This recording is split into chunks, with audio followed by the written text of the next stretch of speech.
Hey guys, tonight we're stepping back in time, way back, to an era where the concept of happily ever after was, well, let's just say it was less about dreamy proposals and more about property transfers.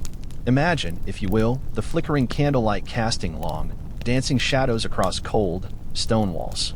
The scent of damp earth and wood smoke hangs heavy in the air, mingling with the nervous anticipation of a young woman who, in just a few short hours, will be bound to a man she's likely never truly spoken to, perhaps barely even glimpsed.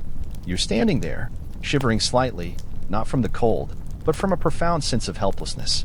Your future, your very existence, is about to be decided by a handshake between two powerful families, and your opinion on the matter? Utterly irrelevant. You probably won't survive this emotionally intact, let alone physically. So, before you get comfortable, take a moment to like the video and subscribe, but only if you genuinely enjoy what I do here. Let me know where you're listening from and what time it is for you. Now, dim the lights, maybe turn on a fan for that soft background hum, and let's ease into tonight's journey together. You find yourself, perhaps, as a daughter of a minor lord, or a promising merchant, or even a well-situated peasant. The details of your personal desires, your hopes, your dreams of a future partner, are utterly, laughably moot. The moment you enter the world, your fate as a pawn in a larger game is pretty much sealed. Betrothal in the medieval era wasn't a romantic declaration of love. It was a contract, pure and simple. A handshake, a written agreement, sometimes even just an oral promise exchanged between heads of families. This wasn't about finding your soulmate. It was about solidifying alliances, consolidating land, expanding influence, or even just preventing feuds. Think of it less as a personal commitment and more as a business merger, only with significantly more public urination and less PowerPoint. You see, for the nobility, a marriage could mean the difference between prosperity and ruin. A strategic union could bring vast tracts of land, powerful military support, or access to lucrative trade routes.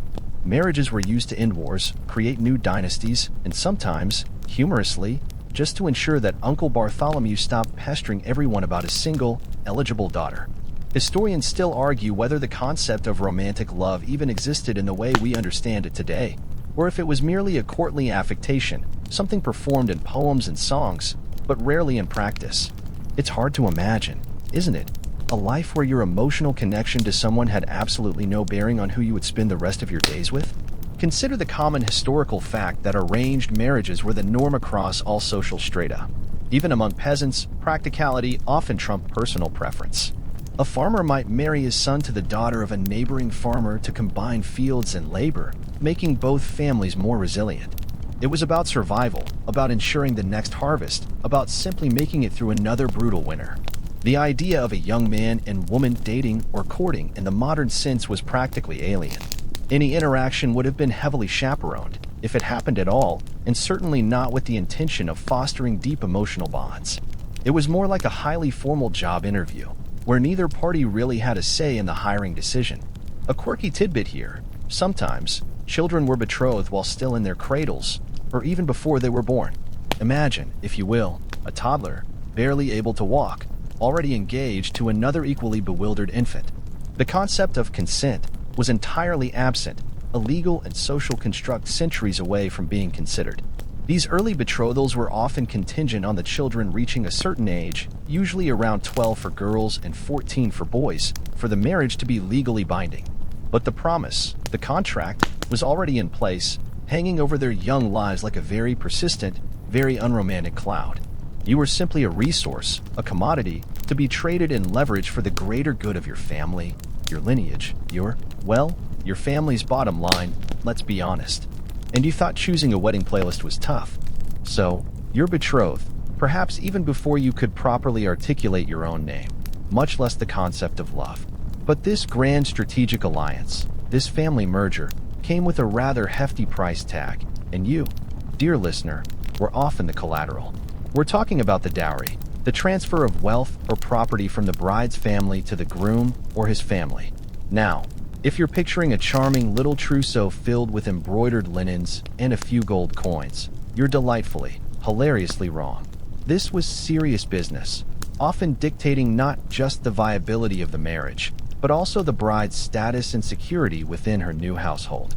Think of it as medieval marital venture capital. The dowry was essentially your family's investment in your future, and by extension, their own. It could take many forms: land, livestock, precious metals, money, goods, even servants. The larger the dowry, generally, the more desirable the bride, and the higher her standing within her husband's family. It offered a practical safeguard too. If your husband, heaven forbid, died, the dowry often reverted to you, providing a means of support as a widow. It wasn't exactly a golden parachute, but more like a slightly tarnished, very heavy iron anvil that might keep you from starving. A mainstream historical fact here: the dowry system was deeply entrenched across virtually all European societies during the Middle Ages, from the highest nobility to the lowest peasantry. The specific customs varied, of course. In some regions, the dowry was managed by the husband but remained legally the wife's property, intended to support her and any children. In others, it became fully integrated into the husband's assets. This varied legal landscape is one reason historians still argue whether the dowry was primarily a form of insurance for the wife, or simply a transaction to acquire a wife's labor and reproductive capabilities. You see, the lines were often very blurry between a gift, an investment, and outright payment. Now, for a quirky or fringe tidbit that might make you grimace. In some instances, particularly among the less affluent, the dowry might include specific household items, or even a pre-agreed number of chickens. Imagine your family sending you off, not with tears, but with a proud announcement that you come with 3 very productive hens and a slightly rusty shovel. It makes modern wedding registries, with their blenders and espresso machines, seem positively extravagant, doesn't it? Though, honestly, a good shovel could be pretty useful in medieval times. Just saying. The pressure on families to provide a substantial dowry could be immense. For daughters without one, marriage prospects were bleak, often leading to a life in a convent or a more precarious existence. A family with many daughters and limited resources faced a daunting challenge, sometimes having to pool resources or even go into debt to ensure their daughters could marry. You were, in essence, a walking, talking financial liability until a suitable dowry was secured. It adds a whole new layer to the phrase, putting a ring on it, doesn't it? When that ring is metaphorically attached to a wagon full of grain and a promissory note. The expectation that your family would essentially buy you a husband often led to desperate measures, and the stories of impoverished noble families trying to secure advantageous matches for their daughters are plentiful and often tragic. It was a constant balancing act between family honor, economic reality, and the faint, almost unheard, whispers of personal desire. So, you're betrothed, dowry secured, or at least promised.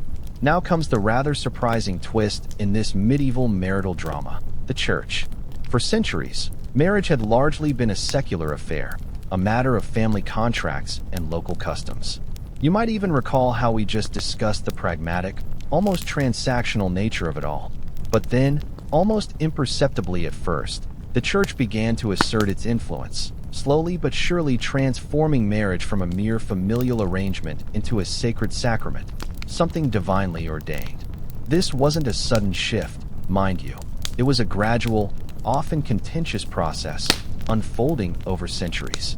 Think of it like a slow-motion power grab. Early medieval marriage practices were a chaotic blend of Germanic traditions, Roman law remnants, and local variations. You might witness a hand fasting in one village, a simple exchange of vows before witnesses in another, or a formal written contract ratified by a lord.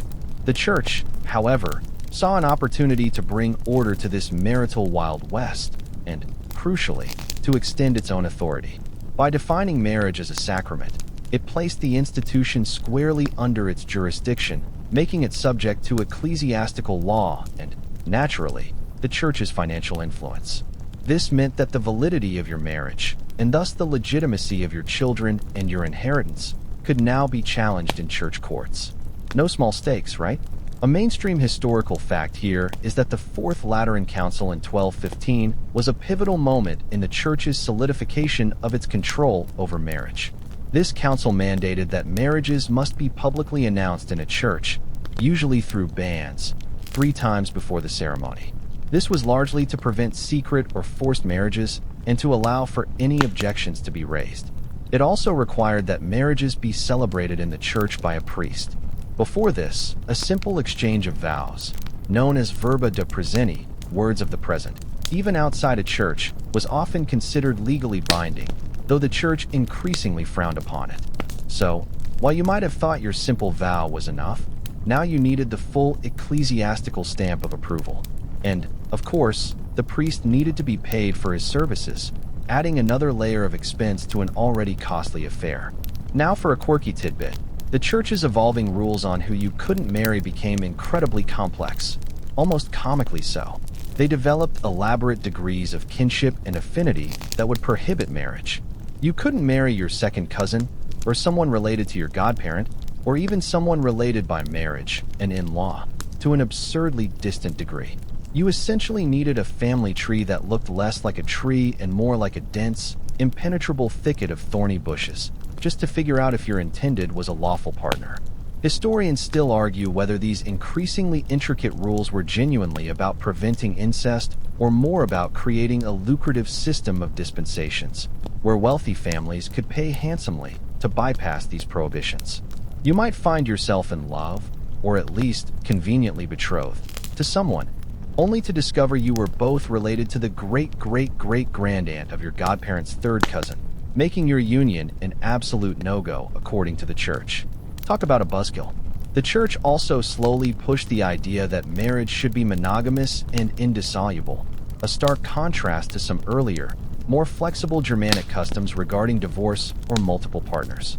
You were essentially signing up for a lifelong commitment under the watchful eye of God and, more practically, the local priest who probably knew everyone's business.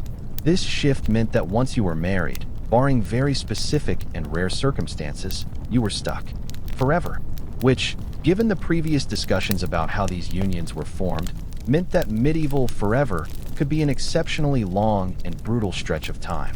So, you're officially entangled in the church's marital web, with banns announced and a priest ready to preside. But before you even got to the solemn vows, medieval weddings were often preceded by a whirlwind of strange, sometimes brutal, prenup rituals and superstitions.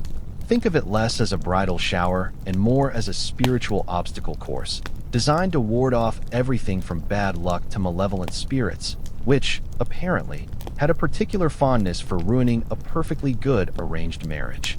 You see, the medieval mindset was deeply steeped in folklore and a pervasive belief in the supernatural. Every creak of the floorboards, every shadow on the wall, could be a sign, a portent, or an ill omen.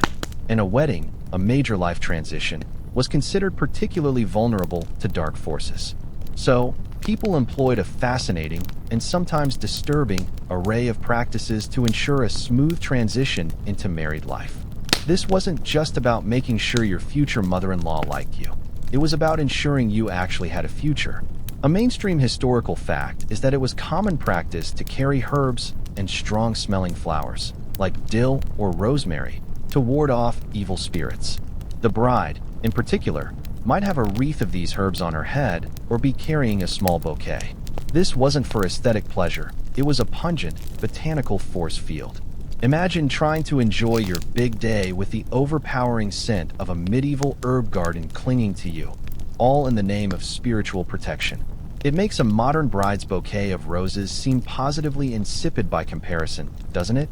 Though, perhaps a medieval bride's sinuses were simply more accustomed to strong smells. Now for a truly quirky or fringe tidbit. In some regions, particularly in Germanic traditions, there was a custom of shoe stealing or shoe throwing. The groom's friends might try to steal one of the bride's shoes, and the groom would then have to pay a ransom for its return. Or, less charmingly, shoes might be thrown at the bridal couple as they left the church, not as a sign of affection, but as a symbolic act of fertility and good luck. Imagine dodging footwear on your wedding day, all while trying to maintain an air of dignified grace. It gives a whole new meaning to kicking off the marriage. Historians still argue whether this was purely a pagan fertility ritual adopted by Christian society, or if it also served as a very early form of medieval bachelor party mischief. Either way, you had to keep an eye on your footwear. Another popular superstition involved avoiding certain days or times for the wedding. Tuesdays and Thursdays were often considered unlucky, And you certainly wouldn't want to get married during Lent or Advent, those solemn periods of fasting and reflection. The idea was that the spiritual tone of the time would influence the marriage itself. You had to consult not just your family's schedule, but also the liturgical calendar and a healthy dose of local superstition to pick a good day. It was like trying to schedule a party around a full moon, a solar eclipse, and your Aunt Mildred's bingo night. You might also find yourself participating in a scrambling ritual where coins or sweets were thrown to children as the bridal party passed. This wasn't just for fun.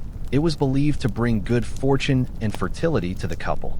Or perhaps, more brutally, you might encounter chivalry, a noisy, sometimes aggressive, public demonstration meant to shame or mock couples whose marriages were deemed unsuitable or scandalous by the community.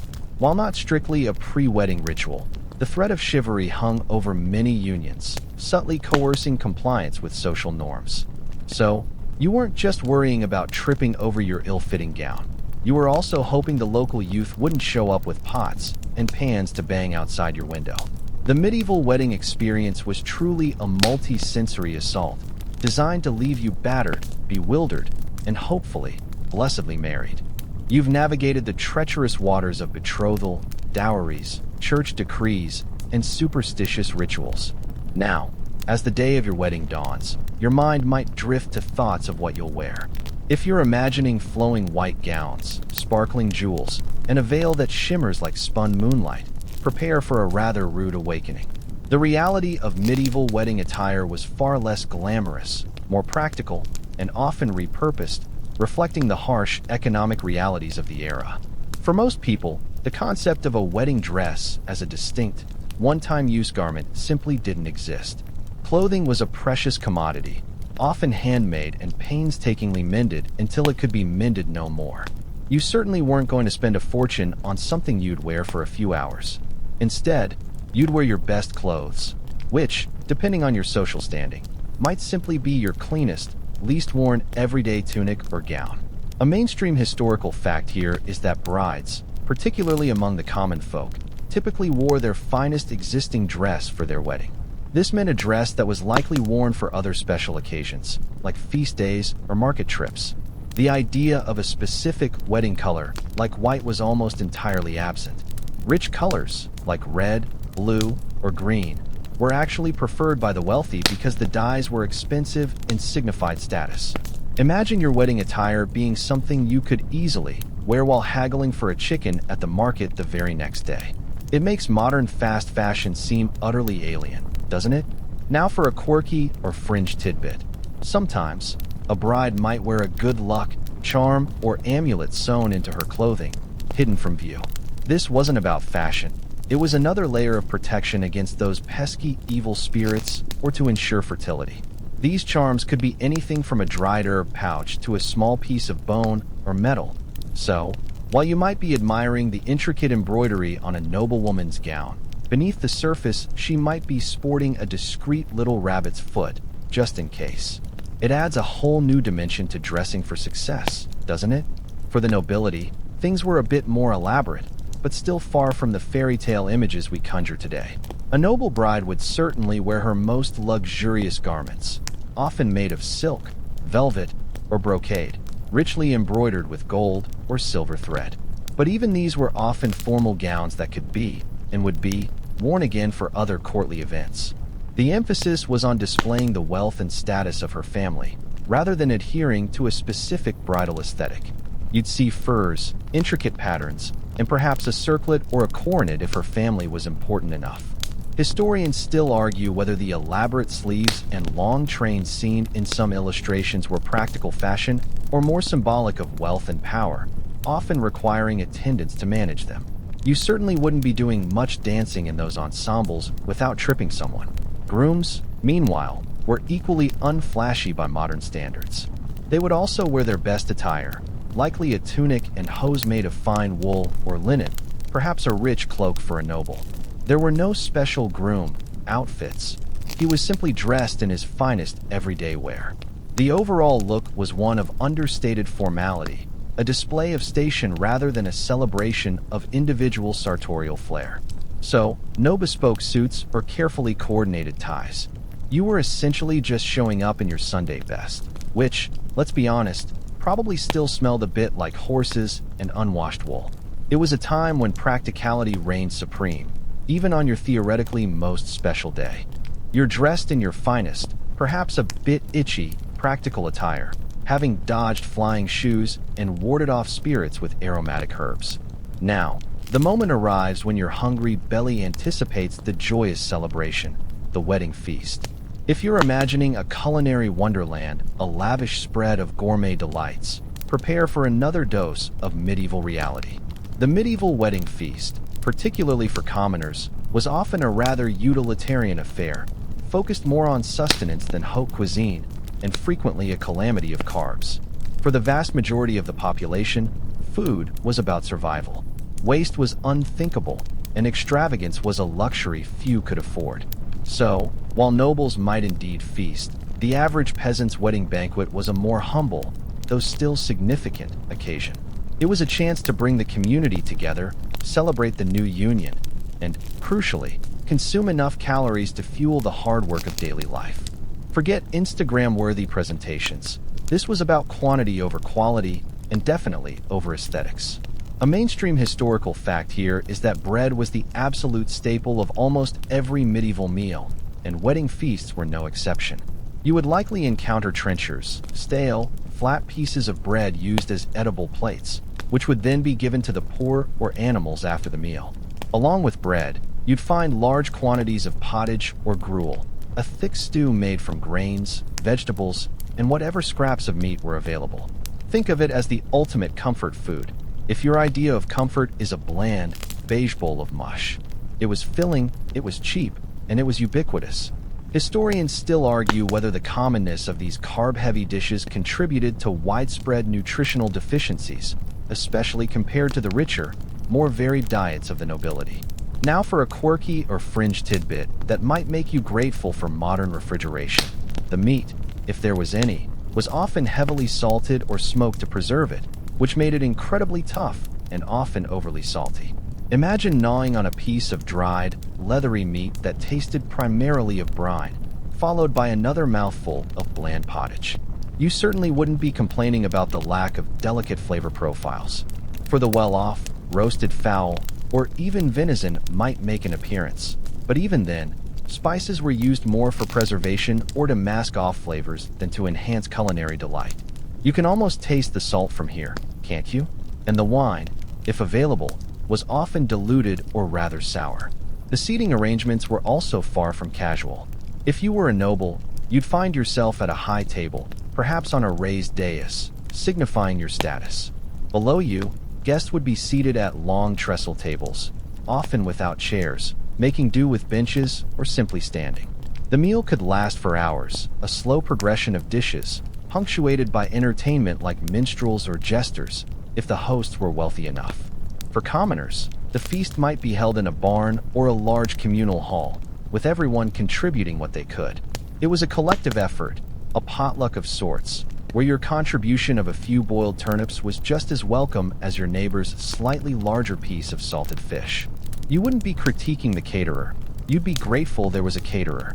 The overall ambience was less about refined dining and more about communal consumption, a testament to the fact that you were now part of a new, albeit slightly bland, family unit. With bellies full of pottage and perhaps a bit of diluted ale, you might think the next logical step would be some quiet, intimate moments. But this is the medieval period, where privacy was a luxury and public displays of affection were less about romance and more about social hierarchy and proving the marriage's legitimacy. Forget holding hands or a lingering kiss. Your every interaction, particularly for the nobility, was under intense scrutiny, a performance for the gathered community. You see, a medieval wedding wasn't just a union of two individuals. It was a public affirmation of a new social order, a shift in alliances, or the consolidation of wealth. Therefore, everything had to be witnessed, verified, and approved by the collective gaze. This meant that what we consider private moments were often very much on display, or at least subject to immediate public knowledge. It was like living in a reality TV show, but with far worse hygiene and no commercial breaks. A mainstream historical fact here is that the hand fasting, a symbolic binding of hands, was a widespread ritual that often publicly sealed an engagement or even a marriage. While the church later pushed for the ceremony to be held inside a church by a priest, the essence of hand fasting, a public witness declaration, persisted. It wasn't about a tender gesture. It was a visible, undeniable sign that a compact had been made. Imagine the pressure, knowing that every clasp of your hand, every glance, was being interpreted by dozens, if not hundreds, of onlookers, each with their own opinions and interests in the match. Now for a quirky or fringe tidbit. In some regions, particularly after the wedding feast, it was customary for the community to escort the newly married couple to their bedchamber. This wasn't a subtle ushering. It could be a noisy, boisterous procession known as the bedding ceremony, or Auszug, German for procession or exit. Sometimes, the guests would even remain in the room while the couple formally got into bed, and perhaps shared a marriage cup of spiced wine. Historians still argue whether this was primarily to ensure the marriage was physically consummated, and thus legitimate for inheritance purposes, or simply a crude form of communal revelry. You could imagine the awkwardness: your new spouse, your family, your in-laws, and half the village watching you climb under the covers. Forget pre-wedding jitters. This was post-wedding public humiliation. It truly puts a damper on any romantic notions, doesn't it? The concept of modesty was certainly present, but it was often overshadowed by the need for public witness. Even seemingly innocuous gestures could be loaded with meaning. A noblewoman might not even acknowledge her new husband directly in public, depending on the formality of the court. Their interactions would be dictated by strict etiquette, with little room for personal expression. You might find yourselves standing stiffly next to each other, barely speaking, while your families toasted your union and discussed land agreements. The emotional connection was secondary, if it existed at all, to the political and economic implications. The medieval social scene was a minefield of unspoken rules and subtle power plays, and your wedding was merely the opening act. Having survived the feast and the rather invasive bedding ceremony, you now face another gauntlet, often surprisingly perilous: the bridal procession. This wasn't just a pleasant stroll from one location to another. It was a highly symbolic, often chaotic, and sometimes dangerous journey, a public declaration of your new status. Imagine, if you will, the cobbled streets, the curious onlookers, and the distinct possibility of an unexpected detour into a muddy ditch. You see, the journey from the bride's home, or the location of the prenuptial festivities, to the church, and then off into the groom's home, was a spectacle. It was a chance for the community to witness the union, to celebrate, and, perhaps, to offer their own crude form of congratulations, or, indeed, mockery. The exact route and customs varied wildly depending on region and social class, but one thing was constant: you were definitely going to be seen. A mainstream historical fact here is that the bridal procession often involved music, singing, and noisy revelry, intended to attract attention and bring good luck. Imagine trumpets blaring, pipes skirling, and the general cacophony of a medieval street fair. This wasn't a serene walk down an aisle. It was a joyous, or at least very loud, parade. For the common folk, this might mean a simple group of friends and family walking through a village, perhaps with a fiddle player leading the way. For the nobility, it could be a grand affair, with banners, livery, and a significant retinue, designed to impress and intimidate. You'd be less worried about your train getting stepped on and more concerned about being trampled by a particularly enthusiastic cow. Now for a quirky or fringe tidbit that might make you clutch your pearls. In some areas, particularly in Scandinavia and parts of Germany, the bridal procession might involve the firing of guns or the cracking of whips. This wasn't an act of aggression, but a noisy ritual intended to scare away evil spirits who might try to disrupt the marriage. Imagine the chaotic scene: the cheers of the crowd, the joyous music, and then the sudden crack of a whip, sending a shiver down your spine. Historians still argue whether this was purely superstitious or also served a more practical purpose of clearing a path through crowded streets. You'd probably be grateful for the noise if it meant less chance of being accosted by a pickpocket or a particularly zealous pig. It makes modern car horns at a wedding seem positively quaint, doesn't it? The route itself could be fraught with peril. Unpaved roads, mud, refuse, and livestock were common obstacles. If you were a noble, you might ride in a litter or on horseback, slightly elevated from the grime. But for commoners, it was afoot, often through conditions that would make you yearn for a good pair of waterproof boots. And there was always the risk of a stray dog or two, or perhaps a disgruntled ex-suitor, lurking in the shadows. The community, while celebrating, also served as a watchful eye, ensuring that all traditions were observed and that no unseemly behavior marred the proceedings. You were essentially parading yourself and your new spouse before the entire community, confirming your union in the most public way possible. It was a journey designed to be seen, to be heard, and, above all, to leave no doubt that a marriage had taken place. You've made it through the procession, likely a little muddy but officially wed in the eyes of the church and your community. Now comes a moment that, by modern standards, feels incredibly private, yet in the medieval world was often a public spectacle, the consummation. This wasn't about romance or intimacy as we understand it. It was about proof, legitimacy, and the practicalities of inheritance. You were essentially expected to perform, or at least demonstrate the intent to perform, under a very anxious and watchful eye. Think of it as the ultimate reality check for your new, arranged marriage. The purpose of marriage, in medieval society, was primarily procreation, to produce legitimate heirs to inherit property, titles, or simply to continue the family line and provide labor. Therefore, the physical act of marriage was paramount. It wasn't just a spiritual union, it was a biological imperative.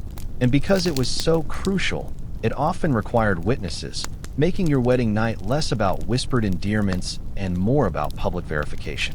A mainstream historical fact here is that it was common practice for a bedding ceremony to occur, where guests would escort the couple to their bedchamber and often stay nearby, or even in the room, until they were safely tucked into bed.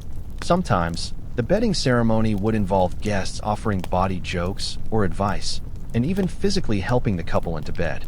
Imagine trying to set a romantic mood with your aunties and uncles hovering in the background, perhaps even pulling back the covers to make sure you're both actually in there. It makes checking into a hotel honeymoon suite seem like a beacon of privacy, doesn't it? Historians still argue whether the presence of witnesses was purely to attest to the fact of the couple being together, or whether it was explicitly to witness the act itself, which seems rather invasive. Now for a quirky or fringe tidbit. In some noble households, particularly in earlier medieval periods, there might even be a designated bed warmer or bed blessing ritual, where an older woman, sometimes a trusted servant or a family elder, would physically get into the bed first to warm it up or to bless it before the newly married couple entered. While ostensibly practical for warmth in drafty castles, it also added another layer of public intrusion into what should have been a very private moment. You might be standing awkwardly by the bedside, waiting for your marital bed to be deemed sufficiently warm or spiritually cleansed by a stranger. It's enough to make you just want to sleep on the floor, isn't it? The pressure on the couple, particularly the bride, to consummate the marriage was immense. Failure to do so could lead to an annulment, scandal, and immense shame for both families. The legitimacy of any future children, and thus the inheritance, hinged on this act. So, even if there was no emotional connection, no physical attraction, the expectation was absolute. You were fulfilling a duty, not necessarily a desire.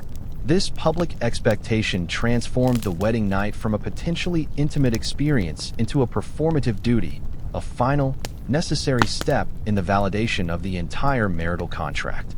It truly hammered home the brutal pragmatism that underlay almost every aspect of medieval marriage.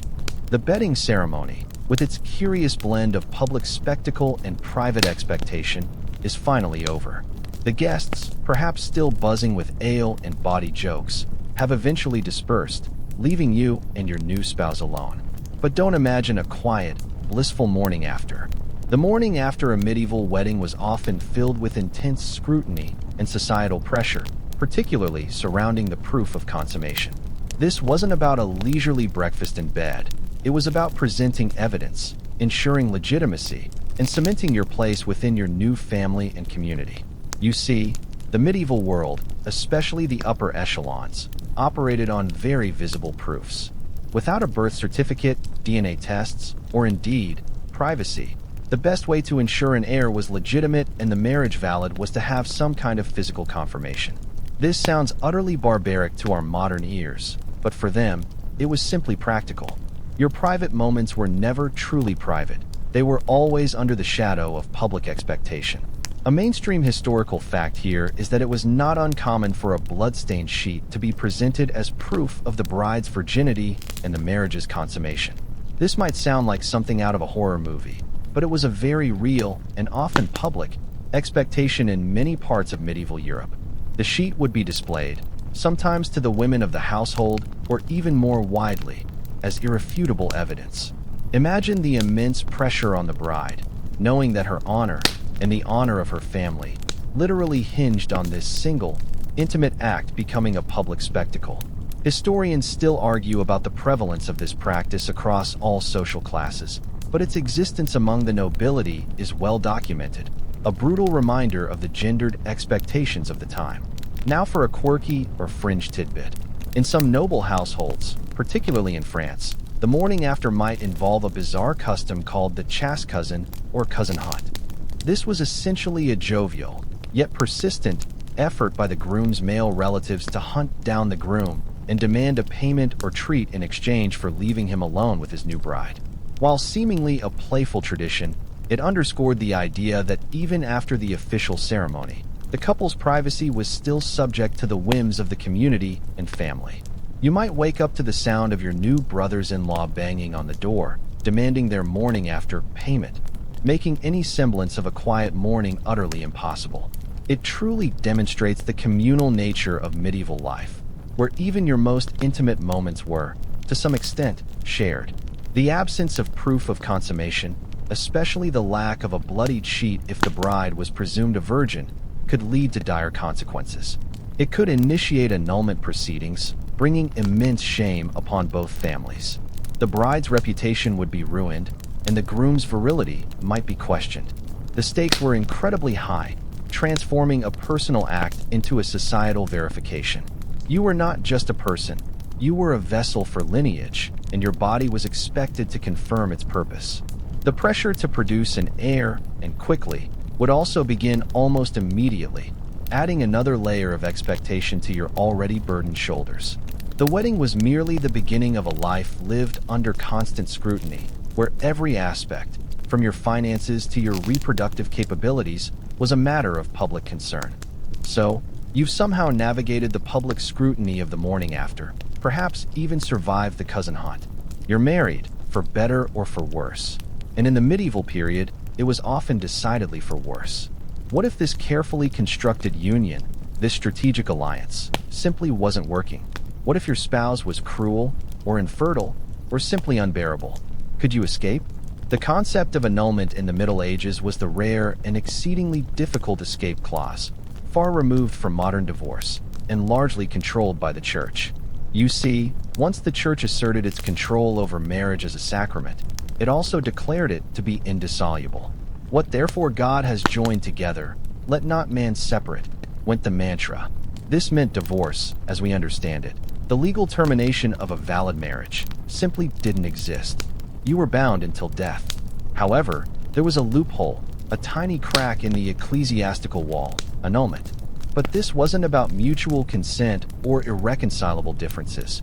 It was about proving the marriage was never valid in the first place. A mainstream historical fact here is that annulments were granted on very specific, narrow grounds, often related to impediments to marriage that existed before the ceremony. These impediments could include things like pre-existing vows, too close a degree of kinship, remember that ridiculously complicated family tree, impotence, or coercion. If you could prove, for instance, that you were forced into the marriage against your will, or that your spouse was unknowingly related to you within the prohibited degrees, then the Church might declare the marriage null and void, as if it had never happened. It was less like breaking up and more like pretending you never even went on the first date. Historians still argue about how frequently these grounds were genuinely present versus how often they were conveniently discovered for political or financial gain. Now for a quirky or fringe tidbit that highlights the desperation of the era, one common and rather grim ground for annulment was non-consummation due to impotence. The church took this very seriously because, as we discussed, the primary purpose of marriage was procreation. So, if a marriage wasn't consummated within a reasonable period, often 3 years, and the husband was proven to be permanently impotent, the marriage could be annulled. Imagine the public humiliation of having to prove your spouse's inability to perform, perhaps even involving a formal examination by midwives or other officials. You weren't just ending a marriage. You were airing out the most intimate and embarrassing details of your marital bed for public consumption. It makes your most awkward breakup story seem like a walk in the park, doesn't it? The process for obtaining an annulment was arduous, expensive, and often lengthy, requiring appeals to church courts and potentially even the Pope. Only the wealthiest and most powerful could typically afford to pursue one, often for political reasons, like a king needing a legitimate male heir. For the common person, an unhappy marriage was simply a life sentence. You were stuck. No questions asked, no refunds given. You would be expected to make do, to endure, to fulfill your duties, regardless of personal misery. The brutal reality was that for most medieval individuals, there was no exit strategy from a bad marriage, only the grim wait for death to finally grant release. You've seen how intractable medieval marriage could be, a lifelong bond for most, often without the option of escape. But the brutality of the system extended even further, touching the lives of the most vulnerable, children. The concept of child brides and child grooms was a harsh reality of the Middle Ages, driven by economic necessity, political strategy, and the often short life expectancy of the era. This wasn't about love or even personal consent. It was about securing futures, often before those futures had barely begun. You see, while the church eventually set minimum ages for marriage, around 12 for girls, 14 for boys, these were often for formal, legally binding consummated marriages. Betrothals, as we touched on earlier, could happen at astonishingly young ages, effectively sealing a child's fate decades before they might fully understand it. The idea of childhood as a protected period of innocence and development, as we understand it today, was largely absent. Children were often seen as miniature adults, capable of contributing to the family economy and, crucially, forming strategic alliances. A mainstream historical fact here is that it was common for noble children to be betrothed, and sometimes even sent to live with their future in-laws in their early childhood, long before they reached puberty. This wasn't just a quaint custom. It was a way to solidify political alliances, ensure continuity of power, and integrate the future spouse into their new family's customs and household. Imagine being shipped off at age 7 or 8 to live with strangers, knowing that one day you would marry one of their equally bewildered children. It sounds less like a childhood and more like a very early, very intense internship. Historians still argue whether this early integration eased the transition into marriage or simply made it more psychologically brutal for the individuals involved. Now for a quirky or fringe tidbit. Sometimes, these child betrothals were sealed with a toy or a small gift from the intended spouse, rather than a ring. Imagine receiving a wooden doll or a toy sword from your future husband or wife, a tangible reminder of a commitment made on your behalf, long before you could even properly hold the gift. It makes your modern engagement ring, however sparkly, seem a bit over the top, doesn't it, when a wooden horse might have sufficed. This underscores the transactional nature of these arrangements, where even symbolic gestures were more about property and future lineage than personal affection. The implications of these child marriages were profound. A young girl, barely a teenager, might find herself responsible for managing a household, bearing children, and navigating complex social dynamics, often with a much older husband. Her education, if she received any, would be geared towards domestic duties and perhaps rudimentary literacy, rather than personal enrichment. For the boys, too, the pressure to produce an heir and manage estates began prematurely, often before they had fully matured. The physical and emotional toll on these young individuals was immense. They were robbed of their childhoods, thrust into adult responsibilities, and expected to perform duties that would challenge even a seasoned adult. You were, effectively, a living contract, signed and sealed before you could even read the fine print. So, you've somehow survived childhood, a perhaps unconsenting marriage, and the constant scrutiny that followed. But what if, mercifully, your spouse died? In an era of high mortality rates, particularly for women in childbirth, the idea of a second marriage was not uncommon. However, for medieval widows and widowers, re-entering the marital arena presented its own unique set of pressures and challenges, often just as brutal and pragmatic as the first time around. You see, a widow or widower was a known quantity. Unlike a young and proven maiden, a widow had a history, children, a dower, the portion of her deceased husband's property allocated for her support, and often considerable experience managing a household or even an estate. This made them both desirable and, in some ways, problematic for a second match. A widower, meanwhile, often needed a new wife quickly to manage his household, raise his children, and provide new heirs. There was little time for mourning, and even less for personal sentimentality. A mainstream historical fact here is that widows, particularly those with significant dowers or property, were often highly sought after for second marriages. While they might have more autonomy than a young bride, they were also under immense pressure to remarry, often from their late husband's family, who wanted to retain control of the property, or from their own family who saw an opportunity for another strategic alliance. Imagine being a grieving widow, barely having buried your first spouse, when suitors, or rather, their families, start circling like vultures, eyeing your dower and your lands. It makes modern dating apps seem positively romantic, doesn't it? Historians still argue whether this gave widows a surprising degree of agency in their second marriages or simply subjected them to a new kind of economic coercion. Now for a quirky or fringe tidbit that highlights the pragmatic side of second marriages. Sometimes, a widow would be expected to marry her deceased husband's brother, a practice known as levirate marriage. Though more common in earlier periods in certain cultures, it occasionally surfaced or was pressured. This was largely to keep property within the family line and ensure the support of any children. Imagine marrying your brother-in-law, a man you might have known intimately for years, but never in that way. It blurs the lines of family relationships in a way that modern society would find incredibly awkward, if not outright taboo.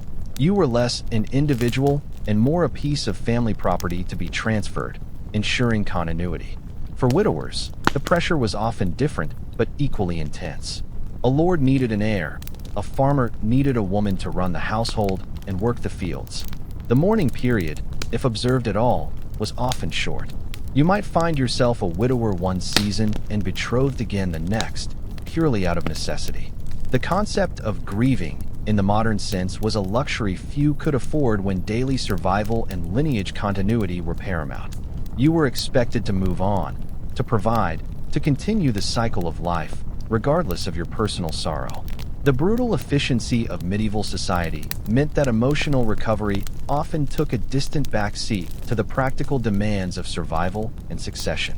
We've spent a good deal of time exploring the often brutal and unromantic realities of medieval noble weddings, with their grand feasts, strategic alliances, and public scrutinies. But let's shift our gaze away from the castles and courtly intrigues to the muddy fields and humble villages. For the vast majority of the population, the peasants' life was a continuous struggle, and their weddings, while still bound by custom and church, were fundamentally different. Peasant weddings were simply brutal, characterized by hardship, stark practicality, and little fanfare beyond basic communal celebration. You see, the lives of peasants were dictated by the seasons, the whims of their lords, and the ever-present threat of famine and disease. Every action, every decision, was filtered through the lens of survival. Marriage was no exception. It was less about dynastic power plays and more about combining labor, sharing meager resources, and ensuring a steady supply of hands for the next harvest. The idea of love matches was even more of a fantasy here than among the nobility. It was about two families making ends meet. A mainstream historical fact here is that peasant marriages were often timed around agricultural cycles, typically taking place after a harvest was gathered and before the planting season, when there was a brief lull in field work. This wasn't because the fields offered a romantic backdrop, it was purely practical. It was when people had a rare moment of respite and perhaps a tiny surplus of food or ale to share. Imagine scheduling your wedding around when the wheat was ripe, not when your heart was ready. It makes picking a date based on venue availability seem like a dream, doesn't it? Historians still argue whether the timing also reflected deeply ingrained pagan fertility rituals, as the union of a couple was seen to mirror the fertility of the land itself. Now for a quirky or fringe tidbit that highlights the raw reality. The dowry for a peasant bride might simply consist of a few pigs, some chickens, or even just a set of sturdy agricultural tools. Forget chests of gold or acres of land. Your value might be measured in livestock or a well-used hoe. Imagine showing up to your wedding with a prize-winning sow as your most prized possession. It truly underscores the stark economic realities and the emphasis on tangible, practical assets in these unions. Your worth wasn't in your beauty or your connections, but in your ability to contribute to the farm. The wedding feast for peasants was, as you can imagine, a far cry from the multi-course banquets of the lords. It would likely consist of the staple pottage, some coarse bread, and perhaps a small amount of salted meat or fish, if the family was lucky. Ale, often homebrewed and rather weak, would be the drink of choice. Entertainment would be simple, perhaps a fiddler, communal singing, or storytelling. There were no elaborate gowns, no grand processions with trumpeters, just the community gathering in a barn or a large cottage, sharing what little they had. You wouldn't be worried about table settings. You'd be hoping there was enough food for everyone. The bedding ceremony might still occur, but it would be less about proving lineage to the crown and more about ensuring the new couple got on with the business of adding hands to the farm. The sheer brutality of their daily lives seeped into every aspect of their weddings, making them a testament to resilience rather than romance. You've journeyed with me through the muddy fields and grand halls, witnessed the harsh realities of betrothals, dowries, public scrutinies, and the sheer pragmatism that defined medieval weddings, whether noble or peasant. Now, as we draw our journey to a close, let's reflect on what remains, the lasting legacies of these brutal and utilitarian medieval practices, and how they subtly, and sometimes overtly, shaped the very concept of modern marriage. You see, while we tend to romanticize marriage today, envisioning love, companionship, and personal fulfillment, many of the traditions we still observe have roots in this far less sentimental past. The white wedding dress, the ring, the vows, they all carry echoes of medieval customs, even if their original meanings have long since faded or been transformed. It's like finding an ancient coin and realizing its markings once dictated life and death, but now it's just a pretty souvenir. A mainstream historical fact here is that the concept of marriage as a monogamous, lifelong union, largely due to the Church's influence, remains the dominant ideal in many Western societies today. While divorce is now commonplace, the ideal of "till death do us part" is a direct inheritance from the medieval Church's insistence on indissolubility. Imagine how shocked a medieval bride would be to see modern divorce rates, or even the very idea of easily separating. She'd probably faint from the sheer scandal. Historians still argue whether the Church's firm stance, though seemingly harsh, also provided a framework of stability in a volatile world, particularly for women who might otherwise be easily discarded. Now for a quirky or fringe tidbit. Consider the tradition of the wedding ring being worn on the fourth finger of the left hand. While many cultures have their own reasons, one medieval belief was that a vein, the vena amoris or vein of love, ran directly from this finger to the heart. This rather charming and anatomically incorrect notion emerged during a time when true romance was a rarity, a hopeful whisper in a world of arranged practicality. You wore that ring not just as a symbol of commitment, but perhaps as a tiny, desperate prayer for affection in a union that might otherwise offer little. It's a small, sweet detail that feels almost out of place in our otherwise brutal narrative, doesn't it? Even the act of giving away the bride, now a symbolic gesture of a father's blessing, once had far more literal roots in the transfer of property from one male head of household to another. The dowry, while no longer a standard practice in most Western weddings, persists in various forms globally and certainly set the precedent for financial considerations in marriage. The idea of marriage as a social contract, with legal and economic implications beyond personal feelings, is a direct, if softened, legacy of those medieval days. So, The next time you attend a wedding, or perhaps plan your own, you might just glimpse the ghosts of those brutal, pragmatic medieval unions lurking beneath the surface. From the hand fasting to the bedding ceremony, from the importance of lineage to the sheer resilience required to survive these unions, the echoes are everywhere. As the last echoes of trumpets fade and the scent of wood smoke dissipates from our imagined medieval feast, allow your mind to drift. The clatter of hooves on cobblestone softens, the whispers of ancient vows gently recede into the quiet. You are no longer navigating the intricate dances of medieval betrothal, nor feeling the bite of a cold stone floor beneath your feet. The weight of heavy brocades lifts, and the distant sounds of a raucous bedding ceremony melt into a soothing hum. Let the images dissolve, one by one, like mist in the morning sun. There is no urgency here, no pressure to perform, no public eye to scrutinize. Just the gentle ebb and flow of your breath, a quiet rhythm accompanying you as you sink deeper, deeper into the tranquil stillness of the night. Feel the comfort of your own bed, the softness of your pillow, a sanctuary far removed from those harsh, unyielding times. All the complexities, the ancient expectations, they are now just stories, fading memories of a world long past. Let them drift, let them go, as you surrender to the quiet embrace of sleep.